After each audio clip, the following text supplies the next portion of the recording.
Kama kuna moja ya mambo ambayo nimejifunza kwa namna ya kipekee sana katika maisha yangu, ni kwamba wanadamu wanaweza kukusaidia kwa kadri ya uwezo wao.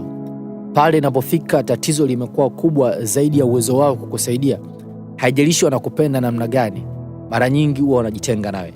Si kwa sababu hawataki tena kukusaidia, lakini kwa sababu uwezo wao umefika mwisho. Lakini habari nzuri ni kwamba tunaye Mungu ambaye yeye hafiki mwisho katika kukusaidia. Hachoki, yeye hakatishwi tamaa na jambo lolote. Yeye yupo kukusaidia wakati wote. Sasa, mimi nataka uungane nami siku ya leo, tunapoenda kujifunza kwa pamoja ni namna gani Mungu anaweza kusaidia maishani mwako. Bwana Yesu asifiwe. Mimi ninaitwa Mwalimu Daudi Mwarizo. Ninakukaribisha katika maisha ya ushindi. Neno la Mungu linasema katika kitabu cha Zaburi sura ya 108 mstari wa 13, kwa msaada wa Mungu tutatenda makuu, maana yeye atawakanyaga watesi wetu. Maandiko yanatuambia kama tunakusudia kutenda makuu, mimi na wewe tunahitaji msaada wa Mungu, maana ni kwa msaada wa Mungu tu ndio tunaweza kutenda makuu.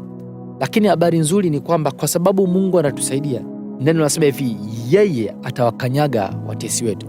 Tunapokuwa na Mungu kama msaidizi wetu, tunapokuwa na Mungu kama muinua uwezo wetu, Mungu ndio anayepambana dhidi ya maadui.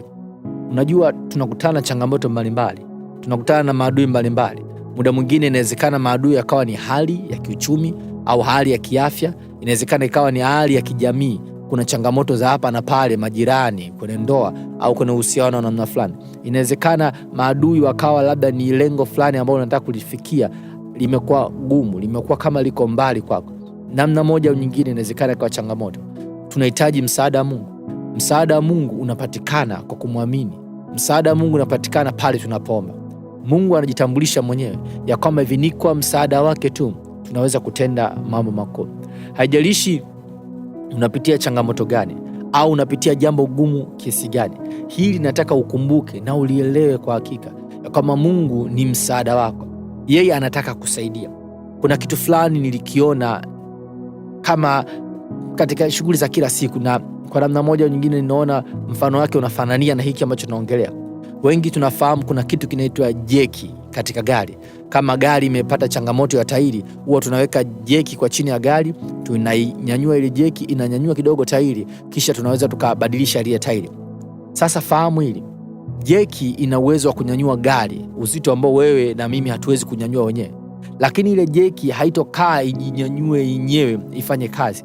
Jeki inahitaji kuwekwa katika eneo husika, alafu inahitaji mtu aiseti, ainyanyue, aiweke katika mazingira ambayo itafanya kazi.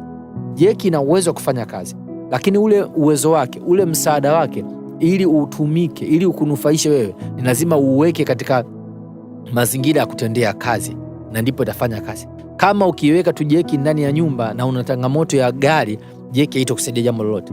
Na vivyo hivyo Mungu alivyo. Mungu ni msaada wetu wa karibu. Mungu anataka usike katika maisha yetu, lakini ili yeye aweze kuhusika katika maisha yako na maisha yangu, ni lazima tumshirikishe. Na hapo sasa ndo kipengele cha maombi kinapoingilia kazi. Tunapokuwa watu wa maombi, ni tunamshirikisha Mungu, tunamwambia Mungu tuna changamoto ambao wenyewe hatuwezi kuitatua, tunahitaji msaada wako. Mungu yuko tayari kukusaidia wewe, yuko tayari kunisaidia mimi, yupo tayari kutupigania, kutupa ushindi tunaohitaji katika maisha yetu ya kila siku. Lakini ili aweze kutusaidia, ili aweze kutufikisha pale ambapo tutauona mkono wake, ni lazima tuchague kumshirikisha, ni lazima tuwe watu wa maombi.